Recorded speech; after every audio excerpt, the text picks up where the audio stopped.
Good morning. How's everybody out there? How's everybody good? I hope you had a good weekend. A good Thanksgiving. And I wanted to talk to you guys a little bit today about a couple of things. And actually, I wanted to talk to you about technology. Technology when it first came to our home, which you might laugh because the technology I'm going to talk about sounds so primitive, but it's just the way that we lived back in the when I was a little kid back in the 50s and 60s. And we didn't have electricity. We had oil lamps.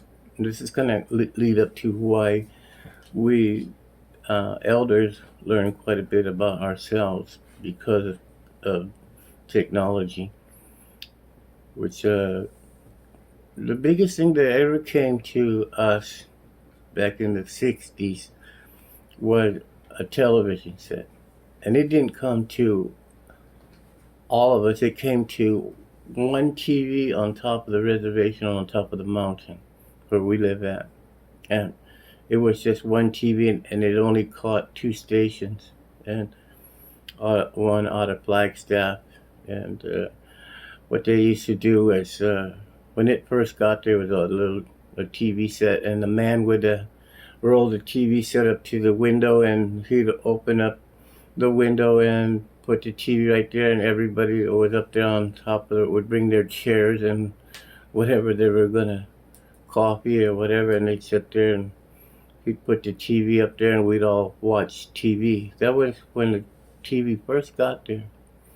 We'd watch a couple of shows, and then the station would go off. It would only catch a few stations and not much of anything. But that was technology. That was our technology TV.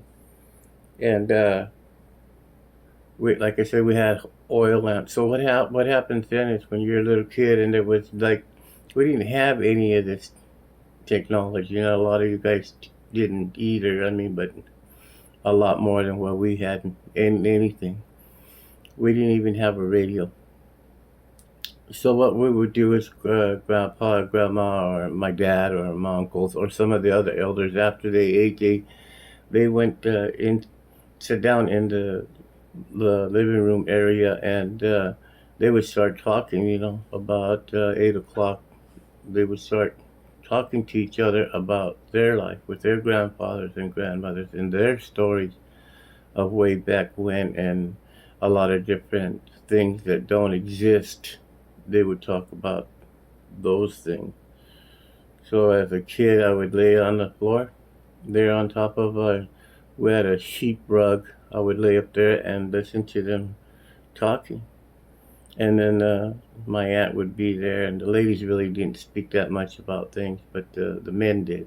But the ladies, my aunt listened to a lot of these stories, and the men would. It looked like they were asleep because they'd have their eyes closed, but they would still be talking about all these things. And then the men that gathered around there, they didn't say much of anything. They just go, mm-hmm, mm-hmm. That was their way of acknowledging that they're listening and they understand. They wouldn't interrupt at all. So when the story started, they tell the history in stories. They didn't tell history like I'm doing with you right now, where you understand what I'm saying to you. And hopefully you understand what I'm saying to you. But back then they told them in stories about the history of and the past of our ancestors. They were told like that, and but you could understand what they're telling you, even if it's in Hopi, and sometimes they would use a few English words, but not a lot. It was all done in Hopi. That's why those stories are really valuable. If you could get a hold of some of them, that somebody wrote down, or that's why a lot of the Smithsonian stuff used to come up there because they used to get invited to into the kiva actually, and they would talk, and then later on an interpreter would try to tell them, but it would be different than what the Hopis, what the elders were talking, because you have to straighten it out. You have to kind of figure out what the elders were saying and then turn it into uh, a language that others would understand. Like I'm telling you now. Like if I would tell you that the man went up to the mountain and he was looking for a certain thing and he went down like a Three River Pass or through there, and then the people would know which direction he went to. He wouldn't have to say, I went exactly this way, but they would know by just that type of a story.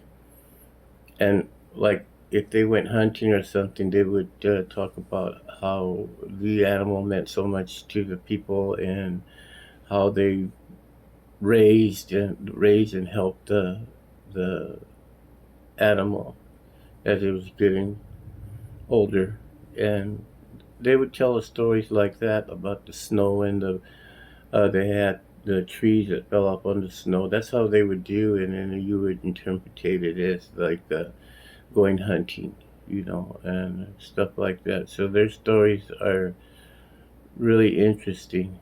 Uh, just like you see the petroglyphs, the stone. I call them stone writing, stone stories that were there thousands of years before my grandfather and grandfather. That's how you interpret those by the stories that they're